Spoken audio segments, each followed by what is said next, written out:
Moi j'ai une histoire un tout petit peu particulière avec Collydrame. Parce que vous avez tous rencontré Pascale Griandini. Oui. Oui, hein. Pascale Griandini, je la connais depuis 10 ans. Et depuis 10 ans, moi j'habite en région Rhône-Alpes, je travaille en région Rhône-Alpes, et ça fait 10 ans que je m'occupe du prix Collydrame en région Rhône-Alpes. C'est-à-dire que c'est moi qui vais dans les classes pour présenter les textes, c'est moi qui vais dans les classes pour faire les séances que vous avez eues ici avec Valérie. Et puis d'habitude, voilà, je suis de ce côté-là du projet. Et donc c'est la première année, en juin, quand j'ai vu que mon éditeur, il avait renvoyé Le Piment dans les yeux pour Collydrame. Bah évidemment, moi j'ai appelé Pascal et puis je lui ai dit, cette année tu publies en fait. Cette année, je peux rien faire pour Collydrame parce que on peut pas être des deux. Voilà, je vais pas m'occuper d'organiser Collydrame et d'aller dans les classes parler du piment dans les yeux alors que c'est moi qui l'ai écrit. Donc cette année, j'ai eu aucun autre rapport à Collydrame que celui de faire partie des textes que vous avez lus. Voilà. Mais sinon, c'est moi qui le porte en région Rhône-Alpes. Ça fait 10 ans moi que je fais Collydrame. Je vous vois faire, je vous vois vous emparer des textes, je vous vois quand ça vous touche. Enfin, c'est quand même complètement incroyable ce que vous êtes capable de dire sur les textes. Pour nous, auteurs, quand vous vous emparez d'un texte, mais c'est des tremplins pour l'écriture après pour nous. Enfin, c'est vraiment lire vos arguments, parce que Pascal elle m'a envoyé vos arguments. C'est quelque chose c'est assez dingue pour de vrai. Donc je ne vais pas dire que j'espérais pas. Voilà. Mais j'ai essayé d'un peu occulter, mettre ça de côté pour pas être trop préoccupé par ça. Quelle a été votre réaction quand vous avez su que votre livre allait gagner? J'étais hyper fier. En plus, Pascal, elle m'a dit qu'il y avait eu, je crois, 60 arguments, quelque chose comme ça. C'est le record de tous les arguments. Enfin voilà, j'étais hyper fier.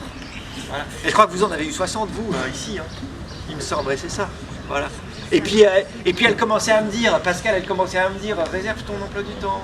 Voilà, au fur et à mesure où elle allait dans les classes, elle me disait, Simon, t'es bien libre au mois de juin. Hein. Réserve ton temps. Donc elle m'avait un peu préparé comme ça. Voilà. Mais non, mais c'est quelque chose. Je sais pas si vous vous rendez compte, j'en sais rien. Moi, je me rends peut-être pas compte de ce que ça vous fait, mais c'est difficile de se mettre à la place de l'autre, comme ça. Mais vous voir faire tout ce que vous faites là sur le texte, voir vos questions, voir vos mises en lecture, voir vos engagements. Moi, je suis en train d'écrire là. J'écris d'autres textes, mais vous êtes hyper présent du coup. C'est hyper. Moi, le texte que je vais écrire, celui que j'écris en ce moment, il est pour plus grand que vous. Donc, je vous mets un peu de côté. Je pense aux adultes plus. Mais en janvier prochain, j'ai rendez-vous avec des collégiens encore pour écrire. Et tout ce que vous avez raconté sur le piment, c'est un moteur de dingue en fait pour écrire. En fait, vous me donnez des. Mais c'est bizarre, hein, mais vous donnez des. Alors c'est bizarre parce qu'il ne va pas falloir transformer ça en recette. C'est pas des ingrédients, voilà, c'est pas. Parce que si je me mets à avoir des trucs, voilà, c'est pas ça, on n'écrit pas avec des trucs. Mais mine de rien, vous m'avez donné des clés d'écriture qui sont complètement incroyables. Ouais. Y compris sur ce que vous êtes capable d'encaisser.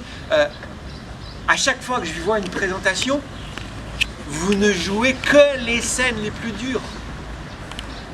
C'est toujours ça que vous lisez, quoi. C'est complètement tout ce qui fait que les adultes diraient oh non, quand même, c'est pas pour les enfants. Oh là là, bah vous, allez, bah bing, c'est celle-là que je vais jouer.